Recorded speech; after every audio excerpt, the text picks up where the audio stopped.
Le Pentax PC35AF est intéressant. C'est le premier appareil photo 35 mm autofocus de Pentax. Donc, une optique 35 mm f2.8. Il fut produit de 1982. En gros, avec plusieurs versions, une motorisée, une spéciale édition. Pas grand-chose à faire par rapport au focus, si ce n'est que le viseur indique avec une aiguille la distance du sujet, et a aussi un LED qui indique, qui devient vert si l'exposition est correcte, ou qui clignote en orange s'il faut le flash que l'on ouvre ici, voilà, tac, et qu'on referme en appuyant. Donc un mécanisme assez intéressant pour l'ouvrir. Là, on voit avec ce petit élément rouge sur le côté qui fait que c'est un appareil assez rapide à déclencher. Il a un timer numérique ici, donc voilà, hop, si j'appuie, une LED rouge va s'allumer et va clignoter à la fin en faisant des petits bips. On va attendre un petit peu. Voilà.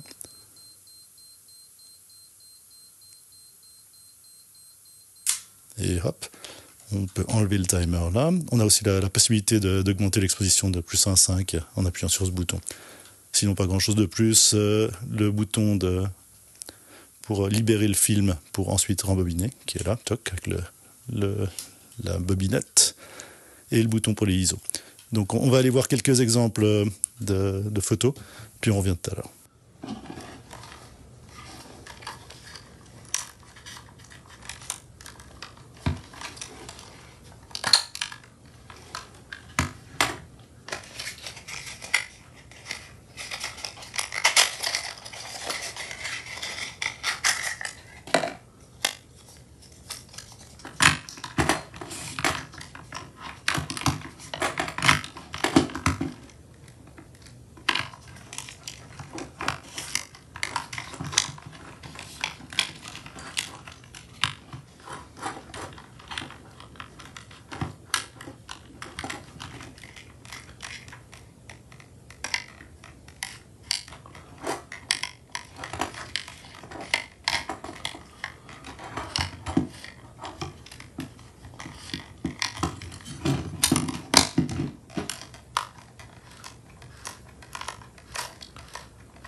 De la couleur et du noir et blanc, on va, avant de repasser sur quelques petites infos à la fin, on commence déjà avec cette photo prise, donc ça c'est le lac Léman, le lac de Genève pour les touristes.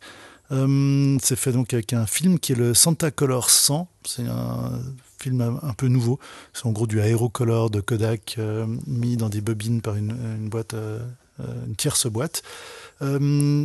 Alors là, je trouve qu'on voit vraiment bien le rendu de cette optique.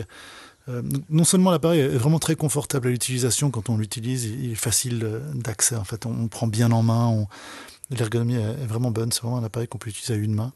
Le focus est vraiment bien, la luminosité est bien réglée, enfin l'exposition est bien réglée.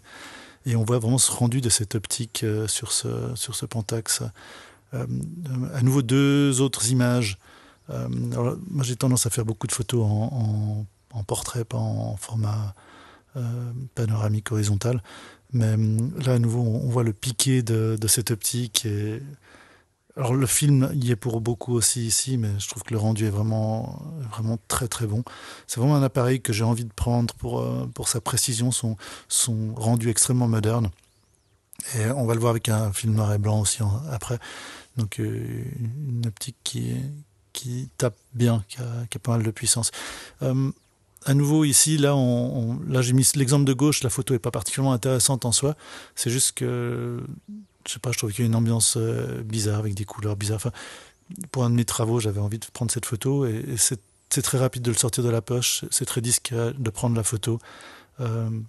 Et pour la plupart du temps, le focus est juste. Alors, faut pas chercher des trucs un peu compliqués, il va focaliser vraiment relativement centralement, mais ça marche bien, l'exposition est bien gérée, même dans un contexte un peu contrasté comme ça. Ou à droite, des photos un peu plus, entre guillemets, travaillées dans leur composition. Voilà, c'est toujours le même film, hein, mais vraiment un appareil que je trouve extrêmement satisfaisant. Ça fait quelques années que j'utilise. Ça, c'est des exemples un peu plus récents. Toujours avec le même film. Là, j'ai essayé vraiment de partir un peu dans toutes les directions pour le tester. et voilà, là on a à gauche, donc dans un contexte, c'est une sorte de couloir dans une gare, avec des hauts contrastes. Voilà. Alors le film y est pour beaucoup aussi dans la résistance, euh, la reproduction, mais en termes géométriques et optiques, ça marche bien. À droite, par contre, là, on voit quelques artefacts. Là, j'ai le soleil qui tape dans la lentille, et en fait, le sorte de j'ai mis cette image, je l'aime bien. Mais deux, on a des artefacts, en fait, on a du flair, en fait, de l'optique qui prend les rayons lumineux directement et qui crée cette sorte de tache claire en bas, comme si on était derrière une vitre. Alors ça, c'est ce genre d'artefact on va pouvoir avoir avec cette optique. Et là, encore une dernière image en couleur, à gauche, donc dans une forêt. Le détail est là, enfin ça marche. C'est vraiment un appareil qui est fiable. Si vous aimez bien sa tenue en main, la rapidité avec laquelle le capot peut s'ouvrir, hein, juste avec le glissement d'un doigt, la sensation, c'est très précis, ça marche bien.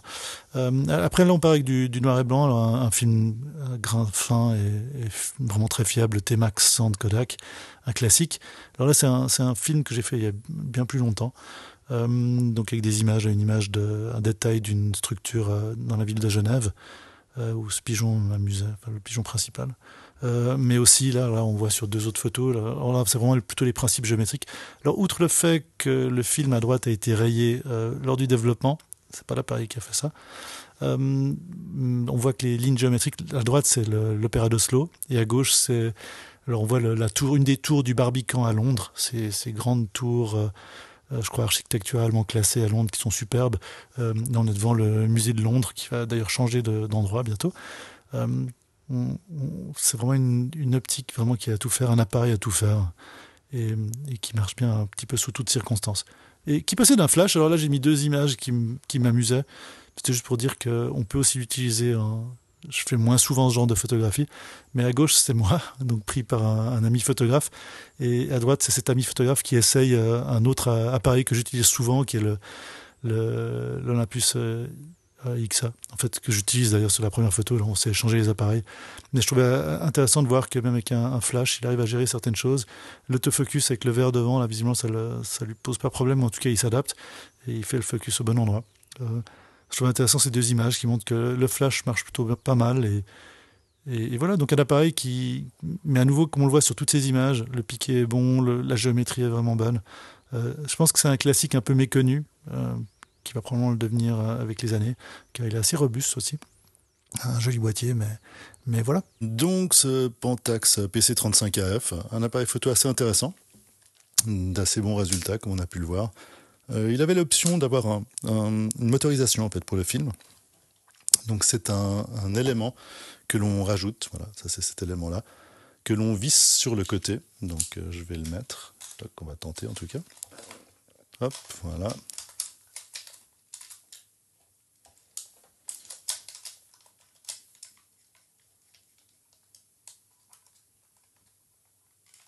Donc une fois vissé, on cache la molette d'embobinage, on allume et théoriquement le film s'embobine tout seul à chaque cliché pris. Voilà. Et voilà, donc un appareil photo aussi qui ne permet pas d'aller à plus de 400 ISO en termes de réglage, mais qui malgré tout propose un caractère assez intéressant. Et voilà, à bientôt.